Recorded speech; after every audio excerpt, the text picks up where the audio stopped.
छाड़ाला छठी ढाल दोहा नंबर 9। 8 की आखिरी लाइन बची, 8 की अंतिम पंक्ति एक बची है, हम देखते हैं। देखो पेज नंबर 167। 8 नहीं 9 की अंतिम पंक्ति बची है। प्रगटी जहाँ द्रग ज्ञान रत ये तीन गाए के रसा। प्रगटी जहाँ द्रग ज्ञान व्रत ये तीन धा एके रसा। जहाँ द्रग ज्ञान और व्रत,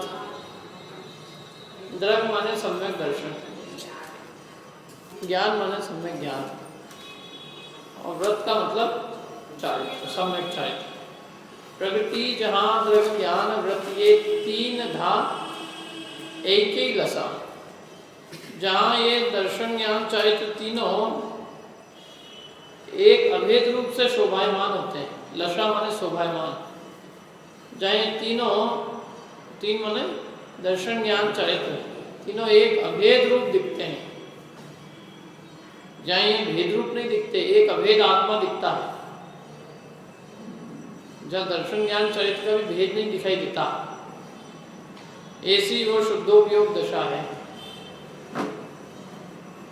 मुझमें ज्ञान है, मुझमें दर्शन है, मुझमें चारित्र है, ये विकल्प भी जहाँ नहीं होते, और एक अखंड प्रतिभास में आत्मा जहाँ भाषित होता है, क्योंकि ये सब दर्शन ज्ञान चारित्र के भी विकल्प है। जब आत्मानुभूति होती है तो ये विकल्प भी नहीं होते कि मुझमें दर्शन है, मुझमें ज्ञान है, मुझमें चारित्र है।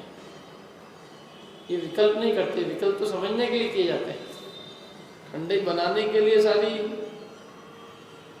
रेसिपी पढ़ी जाती है, समझी जाती है, इतनी शक्कर डालनी है, इतनी छाछ, इतनी इलायची डालनी है, लेकिन पीने के समय, पीने में के समय ये सब बातें गौण हो जाती है, भूल जाते हैं, और एक अभेद ठंडे का रसास्वादन करते हैं। ठीक उसी प्रकार जब जीव अपने आत्मा का अनुभव करता है तो उस समय दर्शन ज्ञान चरित्र के भेद का अनुभव नहीं करता, भेद गौण हो जाते हैं। भेद है कि नहीं है वस्तु में? ठंडे में दूध, शक्कर, इलायची अकेली चीज है कि नहीं है? तो भेद भी आत्मा में कथनचित है, लेकिन अनुभव के कारण में भेद गौण हो जाते हैं, भेद भाषित नहीं होते। अनुभव में एक अभेद रूप आत्मा भाषित होता है। जैसे ठंडई के स्वाद में एक अकेली ठंडई भासती है, दूध, शक्कर, इलायची अलग अलग नहीं भासते। ठीक उसी प्रकार आत्मा का अनुभव, उसमें एक अभेद अनंत गुणों का पिंड आत्मा ही भाषित होता है, उसमें गुण भेद दिखते नहीं। अब देखो आगे चलते हैं। यहाँ तक कोई प्रश्न तो नहीं है? है? हुई थी ना, ये तो हो गई ना, हो गई थी। परमाण निक्षेप को न उद्योत अनुभव में दिखे, द्रग ज्ञान सुख नहीं आन भाव जुनो विखे, मैं साध्य साधक में अबाध, कर्म अर्थ सुस्मरणिते, चित्त पिंड चंड अखंड सुगुण कर्ण, चयुत मुनि कलिनते। परमाण नए निक्षेप को न उद्योत अनुभव में दिखे। अनुभव में ये सब नहीं दिखते हैं। क्या जब मुनिराज स्वरूपाचरण में लीन होते हैं, आत्मानुभव, आत्मा के अनुभव में लीन हो जाते हैं, तो उस समय उन्हें ये सब चीजें नहीं दिखती। क्या नहीं दिखती? प्रमाण नए निक्षेप को न उद्योत, इनका उद्योत, इनका प्रकाश, उद्योत माने मतलब उद्योत का मतलब केवल इतना ही है कि ये सब चीजों के विकल्प नहीं होते, ये सब चीजें लक्ष्य में नहीं आती, ये सब चीजें दिखती नहीं है। सामने। क्या जैसे जो आदमी कहते हैं ना कि वो इतना मगन है, स्वाद लेने में इतना मगन है कि उसको सामने कुछ चीज दिखती नहीं है। क्या आंख जैसे बंद है, ऐसे अनुभव में प्रमाण नए उद्योग ये दिखाई नहीं देते। प्रमाण नए निक्षेप, उदय तीन नए शिरस्तमेति प्रमाण क्वचित विगम निक्षेप चक्रम। ये समय साल की लाइन नहीं, उदय तीन नए शिरस्तमेति प्रमाण क्वचित अपि च विद्मो याति निक्षेप चक्रम। उदय तीन नए श्री, नयों की लक्ष्मी उदय नहीं होती है। अस्तमेति प्रमाण, प्रमाण अस्त हो जाता है, और निक्षेपों का समूह कहाँ चले जाता है ये हम नहीं जानते। निक्षेपों का समूह कहाँ, मैं तो बताता हूँ, ये हम नहीं जानते। अब ये क्या है निक्षेप? निक्षेप तत्वार से किसने पढ़ा? किसी ने नहीं पढ़ा, बहुत अच्छी बात है। और क्योंकि वो निक्षेप उसमें ही आया है ना, निक्षेप मुझे समझाने में बढ़िया रहेगा, क्योंकि किसी का पढ़ा हुआ होता तो वो कहता मेरे समझा हुआ। निक्षेप जो है लोक व्यवहार चलाने के लिए उपयोग होते हैं। अपने को ये पता चलता है उससे कि किस प्रकृति में किसका प्रकरण है। जैसे मैंने कहा कि रामचंद्र जी को लाओ, राम को बुला लो, तो अब ये राम को नहीं तो यूँ कहें अपन महावीर को बुला लाओ, तो महावीर कौन है? एक बालक का नाम है महावीर, उसकी बात चल रही है, भगवान महावीर की चल रही है। महावीर को ऊपर ले आओ, महावीर स्वामी की प्रतिमा ऊपर लेके आनी है, किसकी बात है? ये अपने को कैसे पता चलेगा किसकी बात चल रही है? क्या? तो ये निक्षेप जो है, चार प्रकार का निक्षेप होते हैं। तो वो निक्षेप जो है वो लोक व्यवहार में चलाने के लिए प्रयोग किए जाते हैं, और अपने को फिर ये बताना जरूरी होता है कि वो नाम निक्षेप वाले महावीर की कह रहे हैं, माने जिसका केवल नाम महावीर है। महावीर जैसे गुणों की कोई अपेक्षा नहीं, केवल जिसका नाम महावीर है उसको बुलाया जा रहा है। तो स्थापना जिसमें भगवान महावीर स्वामी की स्थापना की गई है, ऐसी प्रतिमा को ऊपर बुलाया जा रहा है, प्रतिमा को आह्वान करा जा रहा है। अथवा जो स्वयं साक्षात भगवान महावीर स्वामी है उनकी बात यहाँ की जा रही है, या जो भगवान महावीर बनने वाले हैं या बन चुके हैं उनकी बात है। क्या? तो ये लोक में बहुत सारे लोक व्यवहार चलाने के लिए निक्षेप होते ना। जैसे अब नाम रख दिया, नाम केवल लोक व्यवहार चलाने के लिए, उसका कोई भाव समझे तो क्या? प्रकाश आ रहा है, प्रकाश आ रहा है, कहाँ लाइट? प्रकाश आ तो गया कि कहाँ है? अंधेरा तो है यहाँ पे। तो लोग कह रहे हैं नाम वाला प्रकाश आ गया। तो ये केवल नाम से है, कोई प्रकाश कोई है नहीं, कोई उजाला। ये नाम है, लोक व्यवहार चलाने के लिए रख दिया। बच्चा होता है तो उसको कैसे पुकारे? यूँ तो नहीं ए इधर आओ, ओ उधर आओ, क्या हूँ, कुछ नाम रखना पड़ेगा ना उसका। क्या? नहीं तो कैसे अपन व्यवहार करेंगे लोक में? एग्जाम में कुछ भी नाम नहीं लिखे, बेनाम चिट्ठी लिख दे बेनाम, तो कहाँ जाएगी वो बेचारा? देख के वो कहाँ दंग मिल जाएगा, कहाँ भेजू इसको कि साहब नाम में क्या धरा है? कि नाम में ही धरा है, यहाँ तो जो किसको देनी है वो नाम ही तो चाहिए। अब जो नाम तुम रखोगे तो वो नाम वाले गुण उसमें जरूरी तो ही नहीं वो हो, क्योंकि नाम सुरेंद्र, कहाँ है सुरेंद्र? सुरों का इंद्र है क्या यहाँ पे? कोई नाम है सुरेंद्र, देवेंद्र, नरेंद्र चंद जी, और जो है नौकरी कर रहे हैं क्या? नरेश नौकरी कर रहे हैं, महेश नौकरी कर रहे हैं, सुरेश, ये तो सब ईश है। तो ये ईश होने पर ऐसी क्या स्थिति है? हमारे यहाँ पे काम वाली बाई आती है, उसका नाम है लक्ष्मी बाई। मैंने कहा तू क्यों यहाँ लक्ष्मी के लिए आ गई, तू तो स्वयं ही लक्ष्मी भाई है। तो बोले क्यों हंसी उड़ाते, हमारा केवल हमारे पिताजी ने नाम रखा। हमारे वहाँ गांधीनगर में एक व्यक्ति है, उनका नाम है छोटे लाल जी। मेरे ख्याल से जितने भी वहाँ मिलने वाले हमारे उन सब में वो सबसे लंबे वही है, सबसे ज़्यादा हाइट उनकी है। और सुभाष जी ने नीचे, उनके भाई की लड़की के हस्बैंड है तो वो है, वो सबसे लंबे, उनका नाम छोटे लाल जी। अब क्या, हम तो बचपन में बहुत कंफ्यूज हो जाते थे, छोटे लाल जी को ज़्यादा जाएंगे, छोटे लाल जी का छोटा छोटा छोटा वही खड़ा है, वहीं का वहीं, छोटा कोई दिख ही नहीं है, छोटे लाल जी कहीं।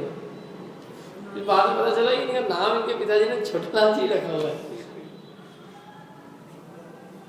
तो ऐसे नाम दे दिए जाते हैं नाम निक्षेप के लिए, उसमें गुण गुण की अपेक्षा नहीं होती। नाम आप कुछ भी रख सकते हो, किसी का कुछ भी रख सकते हो, दीनदयाल क्या, जिसमें जो गुण भी नहीं हो बिल्कुल, बल्कि वो उल्टा हो, और वो है सज्जन लाल जी तो महादुर्जन शांति भाई, और घर में आ जाए तो अशांति हो जाए। तो इसलिए नाम में कुछ तथ्य क्या ये सब, और ये कोई अपन ने तो ही नहीं रखे, ये तो सब अपने पिताजी ने अपने को दे दिए। मैंने कोई डिजाइन तो ही नहीं किया था मेरा नाम, मैं अपना नाम ये रखूं। जो पिताजी ने माताजी ने रख दिया और अपन ने उसको स्वीकार कर लिया कि हाँ ये मैं हूँ, ये मेरा नाम, उसमें कोई दम नहीं है मतलब। और वो केवल नाम की अपेक्षा, नाम निक्षेप है वो, उसमें गुणों की कोई अपेक्षा नहीं रखी जाती। स्थापना में क्या होता है, स्थापना पूज्य पुरुषों की होती है स्थापना। जो महान पुरुष होते हैं उनके जाने के बाद हम उनको याद करना चाहते हैं, उनके गुणों को, उनको उनके माध्यम से उनके गुणों को याद करते हैं हम। तो उसका उपाय क्या, मतलब उनके गुणों को याद करने का साधन क्या। तो उस साधन के लिए कि हम आप उनकी प्रतिमाएं बनाते हैं, उन प्रतिमाओं से उनको याद करते हैं। क्या वो हमारे इतने इष्ट होते हैं कि हम उनको भूल ही नहीं पाते, और उनका स्मरण ही हमारे चित्त को पवित्र कर देता है। तो इसलिए हम उनकी प्रतिमाएं आदि बनाते हैं, और प्रतिमा के द्वारा हम उनके पवित्र गुणों का स्मरण करते हैं, जिससे हमारा चित्त, हृदय भी हमारा कितना है, निर्मल हो जाता है। तो वो होती है स्थापना।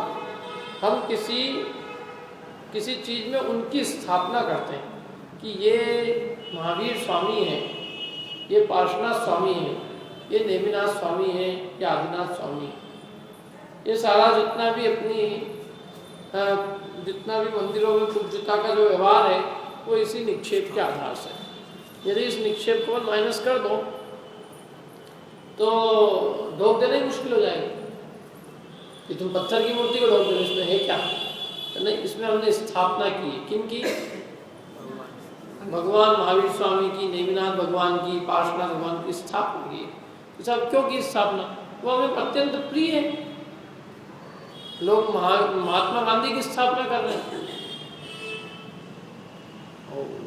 हैं, और उनकी तो सज्जनता, मतलब वो कितने महान थे, उनकी महानता में तो एक बार फिर भी किसी को डाउट हो सकता है, लेकिन इनकी महानता में तो कोई डाउट है ही, क्योंकि परम वीतरागी सर्वहितोपदेशी थे।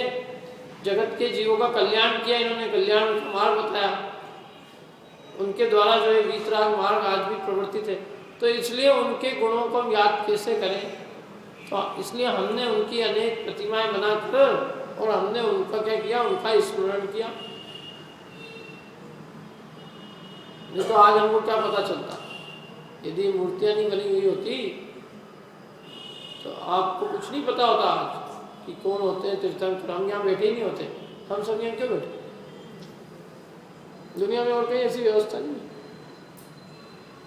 क्या कि एकदम बिल्कुल बिना कोई स्वार्थ के, बिना कोई निस्वार्थ भावना के अपन सब बैठे आराम से? कहीं है और किसी दर्शन में ऐसी व्यवस्था?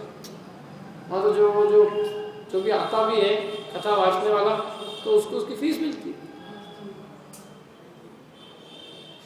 भगवान को चढ़ाते तो एक पंडा होता है, भोग लगता है जो भी वो खा जाता है। अपनी ऐसा कुछ भी नहीं है ये सब, अपन तो विशुद्ध भावना से भगवान के गुणों का स्मरण करते हैं।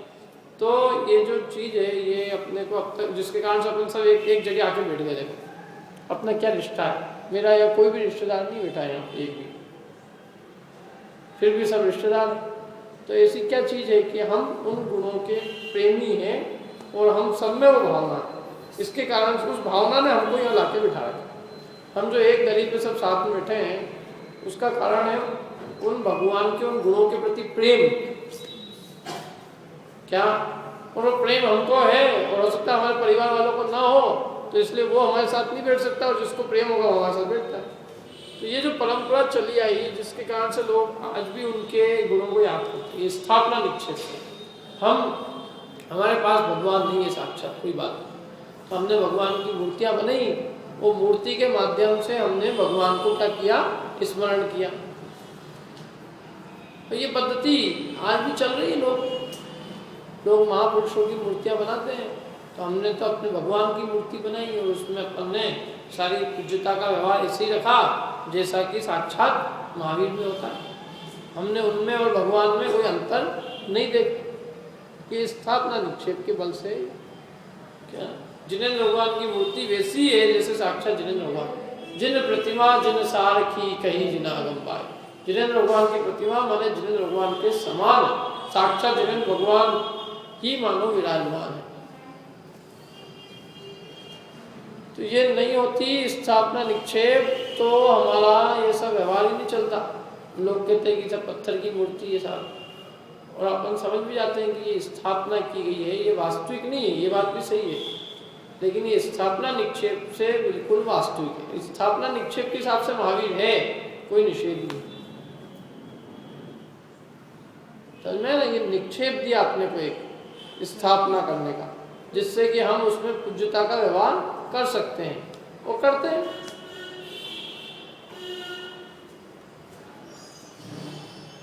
क्या और लोगों ने बहुत इस पे सब कुछ किया, इसके तमाम दुनिया भर के आक्रमण हुए अपनी संस्कृति पे, तो भी इस संस्कृति ये जो है मतलब वो जैनत्व है वो मिटा नहीं, जैन संस्कृति मिटी। अनेक लोग आए, लोगों ने कितनी मूर्तियां ध्वंस की, लोगों को इतना दुख हुआ उस समय में। जो जैन लोग थे आंखों से आंसू आ गए, क्या है ये सब, नदी में प्रवाहित कर दी, सामने के सामने खंडित कर दी। जो मूर्ति इतनी मुश्किल से बनती है एक मूर्ति, और सामने के सामने उसको खंडित कर दे कोई आदमी, क्या गला काट दे, हाथ काट दे, सब कर दे। तो बड़े वो हुए, एकदम मन व्यथित हो गया, क्या करे, और बल्कि भागना और पड़े, रक्षा करने जाओ और मार डाले। तो लोगों का चित्त बड़ा व्यथित हुआ एक्चुअली उस समय में। अनेक हजारों लाखों मूर्तियों का इस तरह से विध्वंस हुआ, खासकर औरंगजेब के ज़माने में। तो बाद में जब थोड़ा जैसे ही विद्रोह मतलब जैसे ही उनका असर कम हुआ, तो एक आदमी था जिसका नाम था पाड़ा शाह। उस पाड़ा शाह हुआ, उसके बाद में जीवराज जी पापड़ीवाल। तो उन्होंने जीवराज जी पापड़ीवाल ने जितनी अपनी संपत्ति थी, तो संपत्ति का पूरे खुले हृदय से उन्होंने उसका पूरा भरपूर माने पूरा अपने खजाने खोल के सारा धन खर्च करके और प्रतिमाएं बनवाई। और इतना ही नहीं कि प्रतिमाएं बनवाई, बल्कि खुद ने बैलगाड़ी से एक एक मंदिरों में, एक एक गांव में वो प्रतिमाएं भिजवाई। और आज पूरे हिंदुस्तान में उनकी प्रतिमाएं दिखती है सारी जीवराज पापड़ीवाल। एक आदमी था, उसने कहा तुम रो मत, प्रतिमाओं की तुम चिंता मत करो, प्रतिमाएं हम देंगे। तो ऐसे सब जगह जा के उसने प्रतिमाएं दी सब लोग। लो कोई बात, प्रतिमा चली गई तो क्या हुआ, इसमें कोई दुखी मत हो क्या। और वो उन्होंने सारी जगह प्रतिमा विराजमान करवाई, तो जिसके कारण से आज इतने अनेक प्राचीन मंदिर हैं उनमें वो मूर्तियां मिलती है। जीवराज जी पापड़ीवाल की आज भी सबसे ज़्यादा प्रतिमा पूरे हिंदुस्तान में, मतलब जितनी प्राचीन प्रतिमाएं 90% उनकी है, 90%। जीवराज पापड़ीवाल थे वो, अब वो कहाँ के थे, ये राजस्थान के थे वैसे। बैलगाड़ी से ले जाने लगा। ऐसे ग्रंथों की बहुत होली जली। तो भी लोगों की अंतरंग जो शक्ति थी ना, वो कमजोर नहीं हुई। बाहर के आक्रमण बहुत हुए, लेकिन लोगों की भावनाओं में कोई कमी नहीं हुई। उन्होंने अपनी जान की बाजी में भी खेल की चीज़ों की रक्षा करी जितनी हो सकती। इसलिए रह गई ये सब चीज़ें, जो चीज़ें रह गई सॉरी। नहीं तो बोलो आप कितना, मतलब 600 साल तक यहाँ मुगल शासन रहा। 600 साल तक देख लेना, इतिहास पढ़ लेना, मैं कोई अपने तरफ से ठोक नहीं रहा हूँ। और 600 वर्ष तक उनका शासन रहा और वो मूर्ति पूजक के बिल्कुल विरोधी। तो उन्होंने जितना हो सकता था उन्होंने सब किया, उन्होंने पूरा समाप्त करने की कोशिश की। इसके बावजूद जो है आज भी अपने को मूर्तियाँ देखने को मिल रही है, ये ग्रंथ भी मिल रहा है। यद्यपि बहुत सारे ग्रंथ नष्ट हुए, इससे भी कोई इनकार नहीं है। खूब होली जलाई उन्होंने ग्रंथों में। कहते हैं उन्होंने अपनी सेना के खाने के लिए ग्रंथों की आग जलाई, ईंधन जलाते थे। इसको ईंधन बनाया उन्होंने, ग्रंथ ले जाते थे और ईंधन बनाते थे। इसको जलाया उन्होंने, खूब किया, तांडव नृत्य हो जाए। अरे लोगों ने मूर्तियां जो है जमीन में गाड़ दी, क्या करें, खंडित हो गई, उसको तालाब में डाल दिया है। आज भी आहार जी के पास में एक तालाब है। आहार जी जिसने देखा होता किस किसने, उसके पास में जो तालाब है, उस तालाब में जब भी खुदाई होती पानी के लिए किसी भी कारण से, तो उस तालाब से आज भी खंडित मूर्तियां निकलती हैं।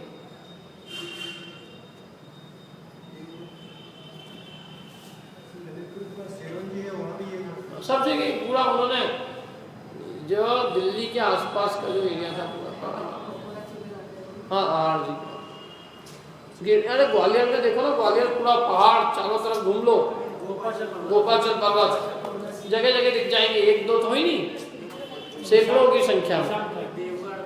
देवगढ़ में भी कितनी खंडित है ना, पूरा सरेआम खुला तांडव नृत्य किया है ना। बहुत अभी तो शांति से बैठा हुआ आदमी सुन रहा है, समझ पा रहा है। ये तो बहुत इस समय बहुत अच्छा वातावरण है बहिरंग दृष्टि से, बाहरी सामाजिक व्यवस्था की अपेक्षा से। तो ये तो लोगों को मालूम नहीं है कितनी मुश्किल से मिली है। एक जनवाणी लिख पाना, लिखने के लिए अब एक आदमी चाहिए लिखने के लिए, पूरा एक आदमी चाहिए लिखने के लिए। प्रिंटिंग प्रेस थे नहीं आपकी, पूरा लिखने वाला चाहिए एक आदमी उसको लिखने के लिए। फिर वो एक ग्रंथ मिले, फिर उसको फिर लिखो, फिर दूसरा, और अपन किसी लिखवाओ तो उसको पैसे देने पड़े। अब एक आदमी से ये पूरा चीज़ लिखवाओ, कितने रुपये लगेंगे आज की तारीख में। तो अभी मतलब ये मैं इस सब इसलिए बता रहा हूँ कि इतना सब होने के बावजूद चीज़ सुरक्षित है। क्यों है? क्योंकि उन कई लोगों को उन गुणों के प्रति अत्यंत तीव्र अनुराग था, तो उन्होंने अपना तन मन धन भी न्यौछावर करके इसको जीवित रखा।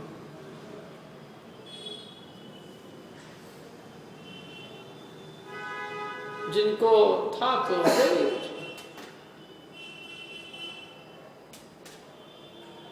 तो ये चीज, जो महापुरुष होते हैं उनके प्रति चित्त में सहज ही अनुराग होता है। और वो अनुराग जो है वो लोगों का प्रतिमाओं के रूप में उनकी लोग जो तस्वीर रखते हैं, तस्वीर वैसे तस्वीर में उतना कुछ नहीं है जो एक प्रतिमा के रूप में होता है। प्रतिमा की भी पूरी पंचकल्याण की विधि होती है व्यवस्थित, और उसके लिए आज भी लोगों की भावना है, आज भी लोग मूर्ति के लिए खूब करते हैं और करनी चाहिए अच्छे से। तो ये सब क्या है, स्थापना निक्षेप का विषय है। ये सब उन भगवान की स्थापना हमने उनकी मूर्ति में की है। क्यों? क्योंकि हम उसके माध्यम से उनके पवित्र जीवन चरित्र को और उनके गुणों को याद करते हैं, और उससे हमारा मन निर्मल और पवित्र होता है। इससे ये लाभ हमारे को होता है। वो तो मोक्ष चलेगा, उनका क्या है, लेकिन उनको याद करने से, उनके गुण याद करने से हमारे हृदय में उन गुणों की प्राप्ति की भावना उत्पन्न होती है। हमारा चित्त परम पवित्र होता है, हमारे चित्त में उज्ज्वलता होती है, प्रसन्नता होती है। दुनियादारी की चीज़ों से थोड़ी देर के लिए थक के अपन जो है कुछ और भी सोच पाते हैं। तीसरा है द्रव्य निक्षेप। तो ये स्थापना निक्षेप के दो भेद हैं, एक तदाकार और एक अतदाकार। तो अपनी तदाकार स्थापना निक्षेप को पूज्यता में निमित्त माना है। एक तदाकार माने उसकी उसी आकार की, भगवान का जो आकार होता है उसी आकार की मूर्ति बनाए तदाकार है। तद आकार, उसी आकार की। और बे सिर पैर के आकार की चीज में बे सिर पैर की स्थापना करना वो अतदाकार है। जैसे शतरंज की गोटियां होती ना, तो उसमें ऐसा गोल गोल होता है कोई, यह हाथी है। अब वो हाथी कैसे, वो वही जाने कैसे हाथी। ऊँट है, ऐसे ही बनाया तो खड़ा हुआ ऊँट हो गया वो। हाथी बना था, हाथी गोल जरा सा, अब वो हाथी कैसे हो गया? आपने नहीं खेला होगा शतरंज, वो गोल रहता है ऐसा लंबा, वो हाथी हो जाता है। पतला रहता है वो ऊँट हो जाता है। और एक वो हो जाता है वो वजीर हो जाता है, और एक राजा बन जाता है, और एक और क्या क्या बन जाता है। मैंने बहुत दिन हो गए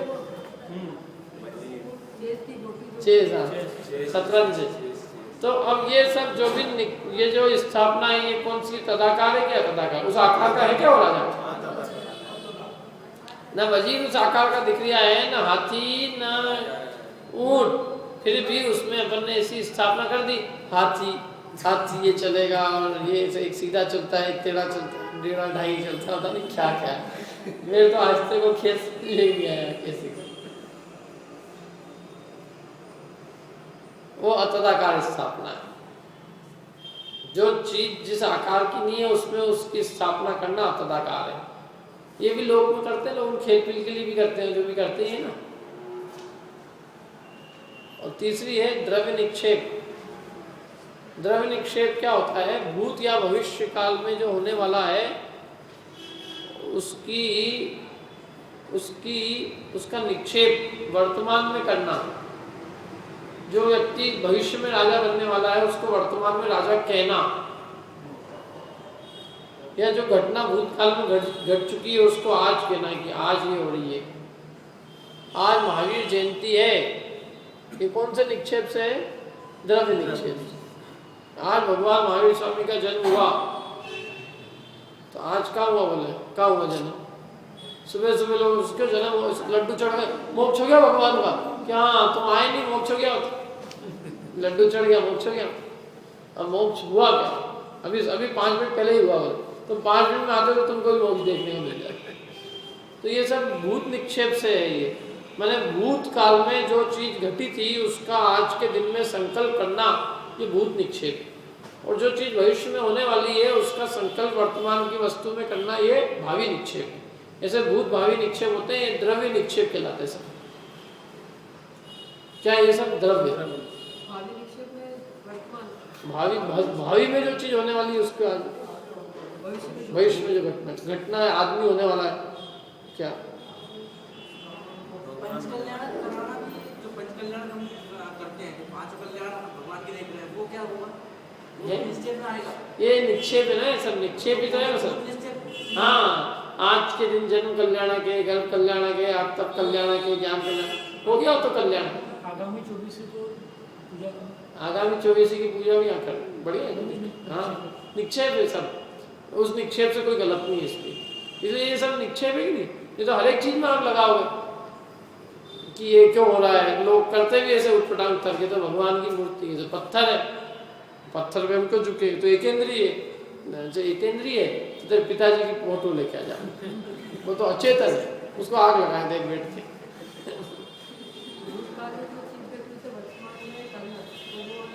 वर्तमान में उसका निक्षेप करना।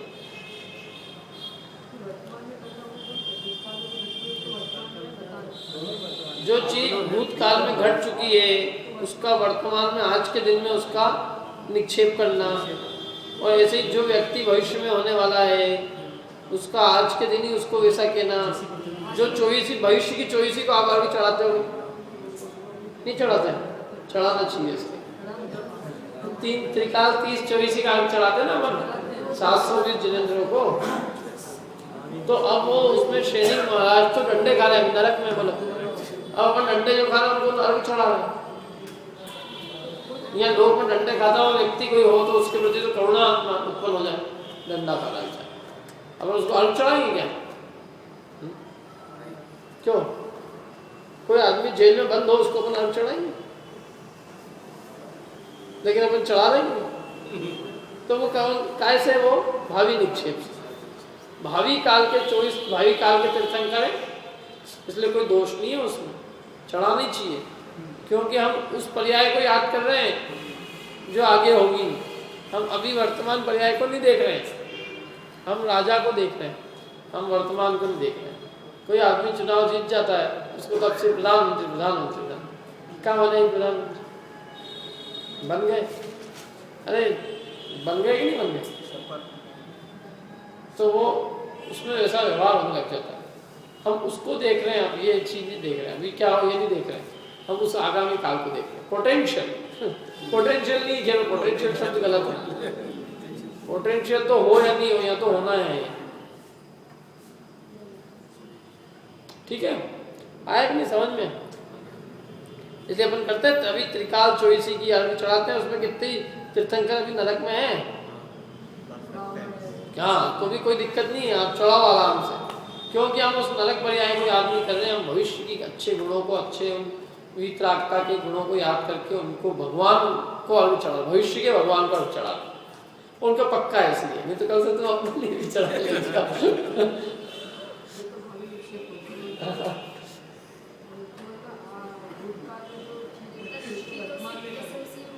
ना निश्चित और 24 ही को अर्घ चढ़ा लेना, एक्चुअली किसी व्यक्ति विशेष को नहीं चढ़ाया जाता, वो हम उसमें 24 तीर्थंकर देख रहे हैं। अभी कहाँ है हमें इससे कोई मतलब नहीं, हम तो तीर्थंकरों की वंदना कर रहे हैं, भूत में जो चुके हैं, वर्तमान में जो चुके हैं, भविष्य में होंगे, उन तीर्थंकरों को याद कर रहे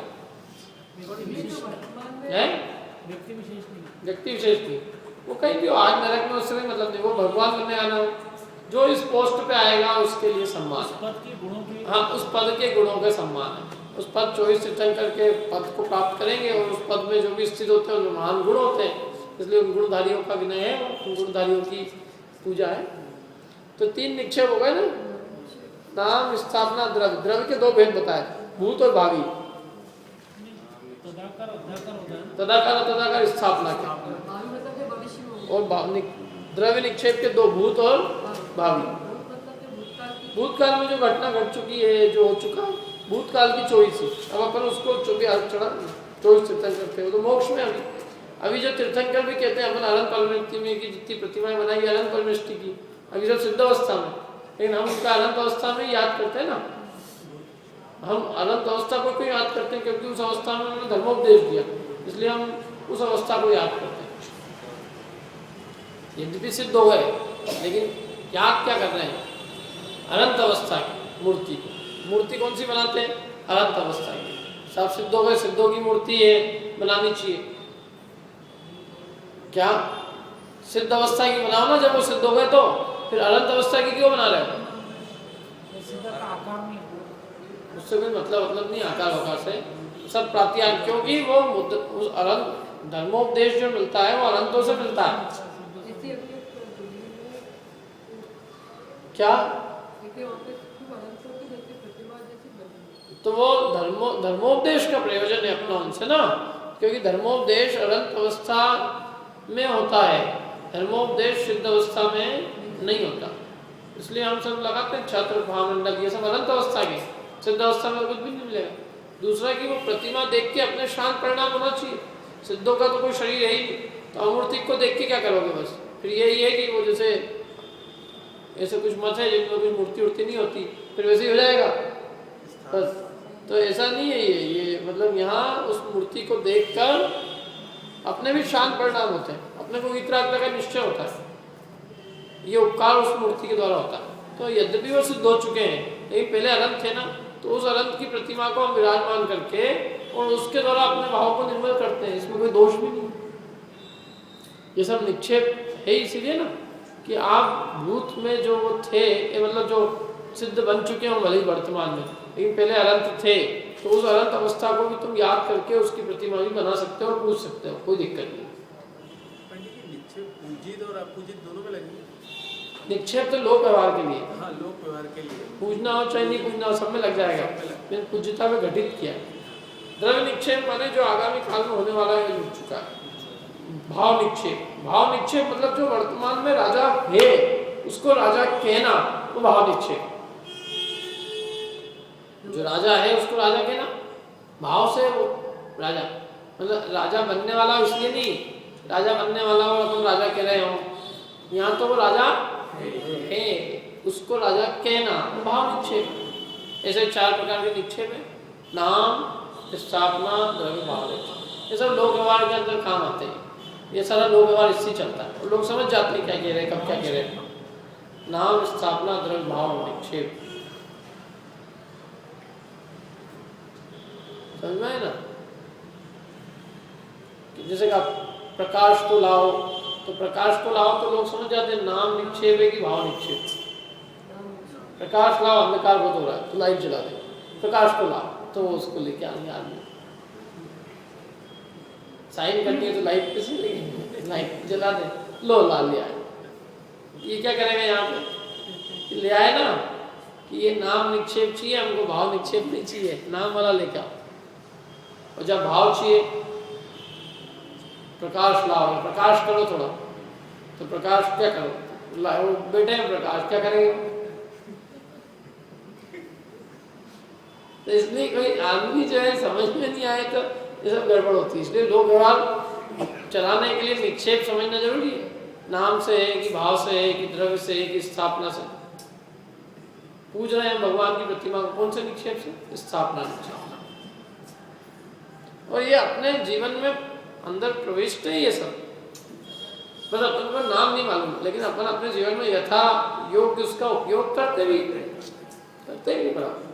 लड़के की शादी पक्की हो जाती है, उसको दूल्हा दूल्हा दूल्हा कहेगा, दूल्हा कंवर साहब हो गए, मैंने कब हो गए, अभी शादी हो गई नहीं, तो फिर कैसे हो गए, हो गए द्रव्य निक्षेप से। कैसे द्रव्य निक्षेप, भाव निक्षेप से नहीं हुए, है कि नहीं है। तो ये सारे व्यवहार लौकिक में होते हैं, और यह मोक्ष मार्ग में भी चीजों को समझने के लिए सब निक्षेप होते हैं। जीव नाम कहा तो जीव कौन से निक्षेप से, जीव भाव निक्षेप है, द्रव्य निक्षेप है, क्या है, भाव निक्षेप है। जीव, जीव जो है वो जीव पदार्थ को बताता है, वो भाववाची शब्द है जीव। तो ये सब जो है ना जिनवाणी में जगह के प्रश्न आता है कि यहाँ कौन से निक्षेप का विषय है। प्रकरण कोई भी चालू होता है तो सबसे पहला क्वेश्चन, यहाँ आप हे प्रभु, यहाँ आप कौन से निक्षेप से बात कर रहे हो, तो हम उससे ही समझे, आप पता चले कोई और बात को बता रहे हो और हम किसी और निक्षेप से समझ रहे। तो ये निक्षेप समझने के लिए प्रकृति में किस बात का वर्णन किया जा रहा है, आया समझ में ना। निक्षेप, एक तो निक्षेप होते हैं 4 प्रकार के, नाम, स्थापना, द्रव्य, भाव। इसका सूत्र तत्वार सूत्र में, नाम, स्थापना, द्रव्य, भाव, तस्तन्यास। नाम, स्थापना, द्रव्य, भाव, तस्तन्यास। नाम, स्थापना, द्रव्य, भाव का तत्न्यास, उसका न्यास होता है, निक्षेप होता है, व्यवहार होता है। भगवान को शांति के लिए पूजना नाम निक्षेप में जाएगा। अरे तो नहीं, ऐसे तो किसी को भी शांति लाल को पूछने लग जाओ, बोल सकते शांति लाल जी आ गए, शांति करेंगे। हमारे एक रिश्तेदार थे, उनका नाम था शांति, और वो महाशांति के कारण थे वो। मैंने आपके आने के पहले ये उदाहरण दिए, छोटे लाल जी, लक्ष्मी बाई। लक्ष्मी बाई हमारे काम करती, बोलो कोई इसलिए कुछ वो नहीं है नाम वाम से, कुछ भी नाम रख लो। नाम कौन सा तुमने रखा है, पिताजी ने रख दिया जो भी पसंद आया उस समय। पी बोले पी, पी पे बताओ कोई, ऐसे बताइए, चलो हो गया नाम। और क्या उसमें कोई बहुत बड़ा वो होता है क्या, लोग नाम में उसमें ऐसा करते हैं। बिल्कुल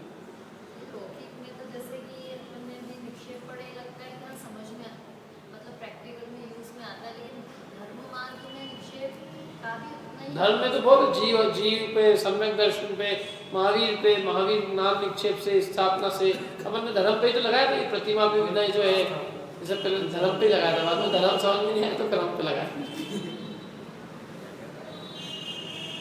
भगवान महावीर स्वामी क्या, तो भगवान महावीर स्वामी, तो भगवान महावीर स्वामी की प्रतिमा की बात कर रहे हैं, केवल महावीर किसी व्यक्ति का नाम है, साक्षात भगवान महावीर की बात कर रहे हैं, जो भगवान हो चुके हैं उनकी कह रहे हैं, अथवा महावीर जो वीर है शारीरिक शक्ति से, उसकी बात कर रहे हैं, किसकी बात है, ये सब समझी जाती है। ऐसे सब तत्वों में लगता है, सम्यक दर्शन में तो नाम निक्षेप से कि भाव से कैसे वर्णन करते हैं, तो हर ग्रंथ में पहले ये बात होती है कि ये कौन से निक्षेप से प्रकृत कौन से निक्षेप का वर्णन, कौन से निक्षेप से बात कही जा रही है। धवला ग्रंथ में तो निक्षेप का बहुत वर्णन है, हर चीज का वर्णन करने के पहले निक्षेप। यहाँ ये आप कह रहे हो, ये बताओ कौन से निक्षेप से, फिर वो समझाते हैं कि हम इस निक्षेप से कह रहे हैं, फिर आगे चालू होते हैं। अलग है, उल्टा समझ तो पूरा का पूरा गड़बड़ हो जाए कि ये द्रव्य निक्षेप से कि भाव निक्षेप से। और ये तो बहुत मोटे मोटे मैंने बताया, यदि इसके अंदर ज़्यादा और जाए तो बहुत है इसका। द्रव्य निक्षेप के फिर 3 भेद है, ज्ञायक भावी तदतिरिक्त इसलिए बहुत है वो सब। फिर उनके भी फिर 2 भेद है, आगम वो आगम, फिर आगम के 3 है, ज्ञायक चुच्चावित, और चुच्चावित के भी अनेक भेद है, भक्त प्रत्याख्यान, इंगिरी वर्ण, प्रायोग गमन, ऐसे बहुत बहुत बड़ा जंजाल है इनका। मोटे मोटे 4 याद होने चाहिए बस, कौन से नाम, हिसाब से अंतर। अब आगे चलो, देखो आया कि नहीं, कुछ तो समझ में आया कि नहीं आया। 7 तत्व को समझने के लिए भी निक्षेप चाहिए, लोक व्यवहार के लिए भी निक्षेप चाहिए, जीव अजीव आदि पदार्थों के लिए, सम्यक दर्शन ज्ञान चाहिए के लिए, सब चीज के लिए, हर चीज में हम पूछेंगे आचार्य से। सम्यक दर्शन आपने कहा है प्रभु, ये आपने नाम से कहा कि इसका कुछ भाव भी है, तो कहेंगे नहीं, ये भाव से मतलब। सम्यक शब्द का अर्थ है यथार्थ, दर्शन का अर्थ है श्रद्धान, या भाववाची शब्द लेना, या केवल नाम मत लेना। वो कहेंगे केवल नाम से ही मतलब रहता है, केवल नाम ही प्रयोजन है बस। गो कहा, गो तो गो के बहुत सारे अर्थ मत करना, गो का अर्थ वचन भी होता है, लेकिन यहाँ गो का अर्थ क्या है, चलने वाली गाय। गो शब्द के अनेक अर्थ है, मालूम आपको। गो का अर्थ बोलना भी होता है, वाणी भी गो का अर्थ होता है। गो के 11 अर्थ है, 11 तो क्या और भी अनेक अर्थ किए जा सकते हैं। ऐसे बहुत सारी चीजें भाषा विज्ञान में है, सब चीजें, लेकिन जिसमें वो रूढ़ है उसी में प्रयोग होता है। इसके बाद में नए प्रमाण, प्रमाण, प्रमाण क्या है, प्रमाण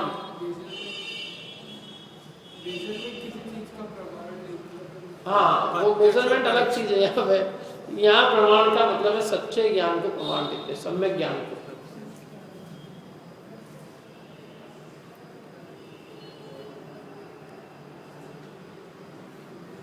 क्या संपूर्ण वस्तु, संपूर्ण मतलब वस्तु का सर्वांगीण रूप से जो ज्ञान है वो प्रमाण रूप है, और वस्तु के एक अंश को जानना वो नए है।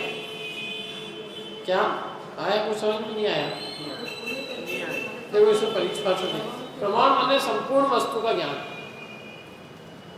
संपूर्ण वस्तु, और नए माने संपूर्ण वस्तु नहीं, वस्तु के एक अंश को जानना।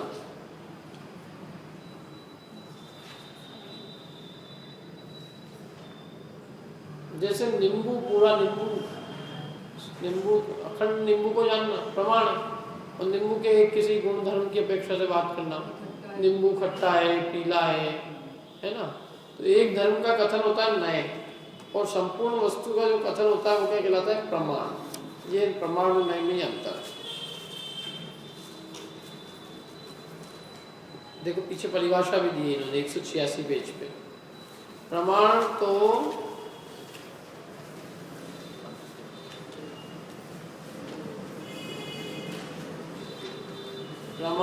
वस्तु के सामान मिला, अंतर प्रदर्शन दूसरे नंबर का, पेज नंबर 186।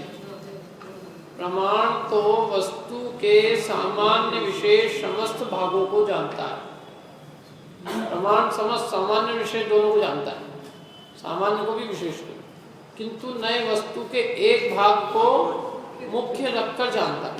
वो सामान्य की बात करेगा, विशेष की नहीं करेगा, और जब विशेष की करेगा तो सामान्य की। प्रमाण दोनों को जानता है, सामान्य विशेषात्मक।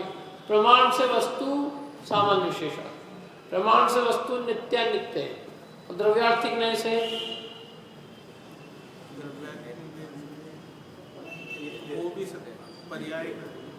द्रव्यार्थिक नए से नित्य है, पर्यायार्थिक नए से अनित्य है, और प्रमाण से नित्यानित्य।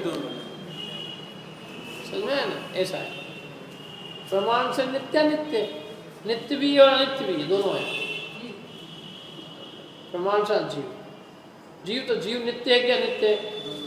जीव नित्य, नित्य अनित्य नहीं है, अनित्य पर्याय से अनित्य भी है, अनित्यता भी पर्याय की अपेक्षा से देखें तो अपन अनित्य है, क्योंकि पर्याय तो अनित्य है ना, पर्याय कोई शाश्वत तो ही नहीं।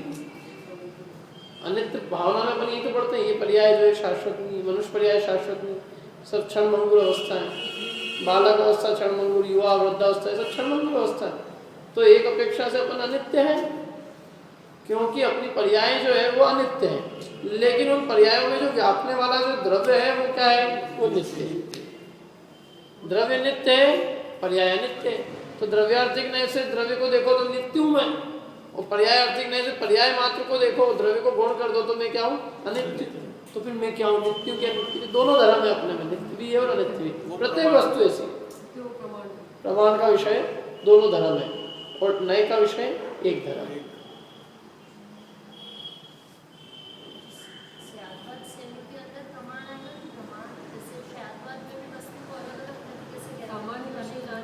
प्रमाण देखो क्या है कि बोलने में एक टाइम पे एक ही बता पाएंगे ना। जैसे मैंने कहा नित्यानित्य, तो भी मेरे बोलने में नित्य पहले मैंने कहा, नित्य बाद में कहा, क्रम पढ़ा नहीं पड़ा। वाणी की ऐसी कमजोरी है, वाणी दोनों एक साथ नहीं बोल सकती। वस्तु में दोनों चीजें एक साथ है, बोलने में क्रम पड़ता है। अच्छा, दूसरा नित्यानित्य भी बोलते हैं जैसे एक साथ, तो भी आदमी को रहता है कि दोनों चीजें एक साथ कैसे हो जाएगी? नित्य भी और अनित्य भी, दोनों विरोधी दिखाए ना धर्म, तो वो जो है ना संशय उत्पन्न हो जाता है, जो नित्य व अनित्य कैसे हो जाएगी? तो फिर उसको क्या है कि नए लगा के समझाना पड़ता है। तो वो नए क्या करता है? एक धर्म का कथन करता है, वो नित्यता का कथन करता है। तो वो अपेक्षा बताता है कि किस अपेक्षा से वो वस्तु में नित्य धर्म है, और वो अनित्यता का कथन करता है तो उसकी भी अपेक्षा बताता है कि किस अपेक्षा से उसमें अनित्यता। जैसे ये पिता भी है और पुत्र भी है, तो पिता भी और पुत्र भी है, तो ये बात थोड़ी कंफ्यूजिंग लगती है, भ्रम में डालने वाली लगती है कि ये पिता है और पुत्र भी है। लेकिन जब अपन इसको समझा दें तो देखो ये पिता ही है, इनकी अपेक्षा तो ये पिता ही है, लेकिन इसकी अपेक्षा पुत्र है, तो कोई भ्रम नहीं रहता है। तो अब वो जो अपेक्षा लगा के समझाया ना, तो वो एक धर्म को समझाया, क्योंकि अपेक्षा लगा के एक एक धर्म को समझाया जाता है। तो एक एक धर्म को समझाया जाता है और अपेक्षा से बताया जाता है, तो वो क्या होता है कि उससे सारे भ्रम मिट जाते हैं, जो भी भ्रम रहते हैं, और वो एक ही धर्म को एक अपेक्षा लगा के समझाया जा सकता है, दो धर्म नहीं समझाए जाते। तो इसलिए वो नए की जरूरत पड़ती है। नए की मतलब वो नए बताता है कि इस नए से देखो तो वस्तु ऐसी है, तो उस नए से देखने पर अपने को वस्तु में वो धर्म दिख जाता। वो नए नहीं होता तो अपने को वो एक धर्म कैसे दिखता? क्योंकि दोनों धर्म हम देखने जाते हैं और दो अपेक्षा लगाते हैं तो कंफ्यूजन हो जाता। कभी द्रव्य भी देखो, पर्याय से भी देखो, तो नित्य देखें कि अनित्य देखें? तो इसलिए एक को गुण करवा दिया एकदम, एक को खत्म करो, साइड में रखोगे, अनित्यता को साइड में रखोगे। तो अभी किसको देखना है? नित्यता को। तो नित्यता को दिखाते हैं, तो नित्यता को दिखाने के लिए प्रमाण काम नहीं करेगा, क्योंकि प्रमाण तो दोनों को दिखाता है। तो उसके लिए फिर नए को बुलाना पड़ेगा ना, जो उस नित्यता को समझाएगा। तो उस नए को लाके और वो नए उस वस्तु के एक देश को बताएगा और अपेक्षा लगा के बता देगा कि इस अपेक्षा से वस्तु क्या है? नित्य ही है, अनित्य बिल्कुल भी, इस अपेक्षा से नित्य है। और फिर जब नित्यता समझ में आ गई, अब दूसरा नए लाया खड़ा करे, तो दूसरे नए से दूसरा धर्म बता दिया कि इस अपेक्षा से देखो तो वस्तु कैसी है? अनित्य है। तो दोनों धर्म समझ में आ गए, प्रमाण से कह दिया, प्रमाण से वस्तु नित्य अनित्य है, ऐसा। तो इसलिए यदि ये नहीं करते, ये अपेक्षा लगा के नहीं समझाए, नयों का उपयोग नहीं करें, तो आदमी भ्रम में पड़े बिना नहीं रहेगा। वो सब कहेगा यार ये कुछ ठिकाना नहीं जोगियों का, इनको कुछ समझ में नहीं आता, इसलिए इन्होंने कह दिया नित्य भी है और अनित्य भी है, अपन का लड़ाई झगड़े पड़ो। जैसे ही सब बनिए लोग, ठंडे लोग, तो इन्होंने एक उपाय अपनाया। क्या? एक मत कहता है कि नित्य और एक मत कहता है अनित्य। बोले वो विशेष जो है वेद अद्वैत ब्रह्म को मानने वाले कहते हैं नित्य और बौद्ध कहते हैं अनित्य। तो इन्होंने सोचा कहाँ अपन झगड़े पड़ो, नित्य भी और अनित्य भी है। तो इसलिए कई बार कई लोग इसलिए जो है, कई तात्विक लोग भी जैनियों को संशय, श्यादवाद को क्या कहते हैं? वो संशयवाद। अब उनको मालूम नहीं कि संशयवाद है कि श्यादवाद है, स्याद माने अपेक्षा लगा के कथन करना। तो भैया अपेक्षा लगा के इसलिए तो तेरे को बताया ताकि तू दोनों धर्म को समझ सके। अपेक्षा इसीलिए लगा के एक एक धर्म को समझाया जाता है क्योंकि उसमें दोनों धर्म है। तेरे को न दिख रहे हैं वो बात अलग है, लेकिन उसमें तो दोनों धर्म है। वस्तु ऐसी ही, क्या करें, वस्तु की रचना ही ऐसी है कि उसमें दोनों धर्म पाए जाते हैं। जब वस्तु ऐसी है और हमें उसको समझाना है तो हमें नयों के बिना हम उसको समझा नहीं सकते, क्योंकि हमारी भाषा में ये कमजोरी है कि भाषा जब एक को समझाती है तो वो जो है ना दूसरे को नहीं बोल पाती है। तो एक को समझाती है तो अपेक्षा लगा के समझा देते हैं ताकि दूसरा गौण रहे, उसका अभाव नहीं हो। नए जो है परस्पर में अपेक्षा रखते हुए सम्यक होते हैं, और नए यदि परस्पर में अपेक्षा नहीं रखे तो वो निरपेक्ष नए मिथ्या होते हैं। द्रव्यार्थिक नए को पर्यायार्थिक की अपेक्षा है, पर्याय को गौण करके, मैंने गौण करके मतलब उसका अभाव नहीं करता, वो क्या करता है उसको गौण करता है। अभी तुम चुपचाप रहे हो, अभी तुम्हारे को जब बोलने का मौका देंगे तब। अभी हम अपनी बात कर रहे हैं तो हम पहले नित्यता को पूरा समझाएंगे, सामने वाले को समझ में तो आए कि नित्यता है, तो हमारा काम हो गया, हम चले जाएंगे। अब तुम बोलो आराम से, और तुम आराम से अनित्यता बोलो, अब हम कुछ भी नहीं उसमें डिस्टर्ब करें, तो वो अपना आके अपना अनित्य धर्म समझा देगा। ऐसे यदि एक एक आके अपना अपना धर्म समझाएंगे तो वस्तु में दोनों धर्मों की सिद्धि हो जाएगी, नहीं तो लड़ाई झगड़ा मत चलेगा। एक के का नहीं नित्य है, और ऐसे धर्म है जो एक ही धर्म को मानते हैं दूसरे धर्म को नहीं मानते, तो लड़ते हैं आपस में। एक किता नित्य है, एक किता नित्य है, हम करो नित्य अनित्य।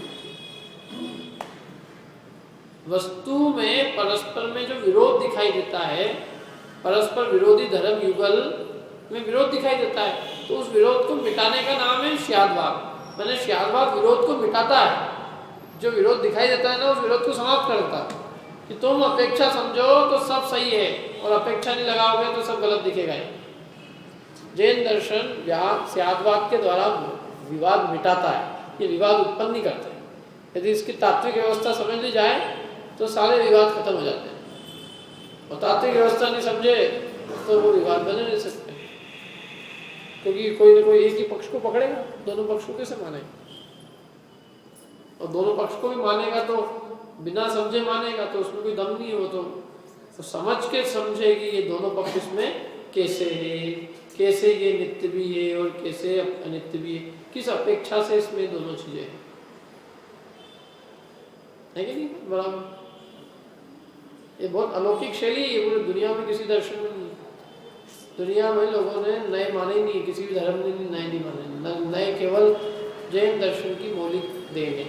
और पूरे विश्व में चाहे ईस्टर्न फिलॉसफी हो चाहे वेस्टर्न हो, हर दर्शन काल में जैन दर्शन की ये जो देन है नए अथवा स्यादवाद, इसकी प्रशंसा खुले हृदय से की है। कुछ एक लोगों को छोड़ दो, एक दो को, बाकी सब लोगों ने इसकी बहुत प्रशंसा की, क्योंकि ये सब विवादों को मिटाता है। आज दुनिया में जितने भी झगड़े हैं एक दूसरे की अपेक्षा को न समझ पाने के कारण, सामने वाले की अपेक्षा समझ नहीं चाहते, और अपेक्षा समझ जाए एक दूसरे की तो विवाद मिले। पंडित जी गलत सही कैसे होता है? अगर सामने वाला गलत है तो गलत है, लेकिन कई भी क्या होता है कि सामने वाले की अपेक्षा नहीं समझ रहे, उसने किस अपेक्षा से वो बात कही, यदि वो अपेक्षा हम समझ जाए तो हो सकता है हमको विवाद रही। हाँ, ये तो ही नहीं स्यादवाद, ये तो ही सिद्धि करता है कि गलत को सही सिद्ध करे कि अभी दिन है किस अपेक्षा से, किसी न किसी अपेक्षा से तो हो ही सकता है, इधर से देखो तो हो जाए, इधर से। ऐसे उठपटांग बातों में नहीं लगता है, वो जो चीज़ होती है उसमें ही लगता है। वो पिता पुत्र होगा तो उसमें पिता पुत्र कहा जाएगा, पिता पुत्र हो ही नहीं और बस किसी अपेक्षा से तो ये पिता है, किसी तो है, किसी न किसी अपेक्षा, किसी अपेक्षा से तो क्या, किसी अपेक्षा से वो होना चाहिए नहीं उसमें धर्म। वो चीज़ होगी, वो जो वस्तु में जो धर्म होते हैं उसको बताता है, जो होएंगे ही नहीं उसको कैसे बताएगा। श्यादवाद का काम, नए का काम वस्तु के धर्मों को जो वस्तु में है उसकी सिद्धि करना है, ना कि जो नहीं है उसकी सिद्धि करना है। जैसे किसी नए से तुम कुछ भी मान लोगे, कुछ भी है क्या, अभी दिन है किसी अपेक्षा से दिन भी है, और अभी किसी अपेक्षा से आधा दिन भी है, ये क्या है, कोई बात है क्या? कोई उसमें कुछ होना चाहिए, कुछ न कुछ। यूं कहो हाँ कि हाँ अभी किसी अपेक्षा से दिन इसलिए है कि भूतकाल में पहले दिन था। नहीं, यहाँ की बात करें ना, जो चीज मतलब वो बराबर उसमें वो चीज होनी चाहिए। गुण जो होगा उसका ही कथन करेगा, जो नहीं है उसका कथन करना तो असत है। मिथ्यात्व नित्यता है, द्रव्यार्थिक नए से वस्तु नित्य है, इसलिए द्रव्यार्थिक नए वस्तु को नित्य कहता है, और पर्यायार्थिक अवस्था से वस्तु अनित्य है, इसलिए पर्यायार्थिक नए वस्तु को अनित्य कहता है। और प्रमाण दोनों धर्मों को है, इसलिए दोनों धर्मों को कहता है, माना असत का कथन नहीं करता है। इसलिए तो मैंने कहा वो नए परस्पर में निरपेक्ष होते हुए मिथ्या है, और नए परस्पर में एक दूसरे की अपेक्षा रखते हुए सम्यक है। यदि द्रव्यार्थिक नए पर्यायार्थिक नए की अपेक्षा रखता हुआ है तो वो सम्यक है, और पर्यायार्थिक नए का अभाव करके, अन्य नए का अभाव करके वो केवल अपनी स्थापना करता है या अपना निरपेक्ष रूप से कथन करता है तो मिथ्या। सापेक्ष नया सम्यक और निरपेक्ष नया मिथ्या, ये वचन है। निरपेक्ष सब मिथ्या है। निरपेक्ष मतलब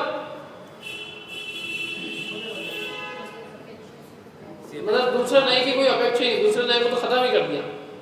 मैंने विरोधी की सत्ता को स्वीकार करते हुए तुम अपनी बात कहो तो कोई दिक्कत नहीं है, और विरोधी को मिटाकर अपनी बात करोगे तो तुम खतरे होगा, तुम्हारा भी अस्तित्व खतरे है। सापेक्ष ये नए परस्पर में एक दूसरे की अपेक्षा रखते हुए सम्यक, द्रव्यार्थिक पर्यायार्थिक के विषय को जीवित रखता हुआ लेकिन गौण करता हुआ सम्यक है। पर्यायार्थिक द्रव्यार्थिक का की सत्ता को स्वीकार करता हुआ, भले ही गौण कर दे उस समय में जो अपना कथन कर रहा है, तो स्वीकार करता हुआ वो सम्यक है, और स्वीकार नहीं करे तो सम्यक है। क्योंकि एक की कोई दूसरे को स्वीकार नहीं किया तो वो नए नहीं रहेगा ना, वो तो फिर प्रमाण ही हो गया। नए प्रमाण हो गया तो गड़बड़, उसने बस उस एक ही धर्म की स्थापना कर दी, जबकि वो दूसरा धर्म भी उसमें था। नए का काम उस अपेक्षा से उस धर्म की स्थापना करना था, प्रमाण बताता पूरी चीज। और एक नए का इसलिए आश्रय लेवे, एक धर्म का आश्रय लेके वस्तु को उत्ती माने तो मिथ्या हो जाएगा। आगे की बात समझ क्या नहीं भाई, वस्तु में अनेक धर्म है, अनंत धर्म है। क्या कुमार का चक्का होता है ना, कुमार का चक्का घूम रहा है, कितना घूम रहा है वो एक घंटे में कितना घूमता है?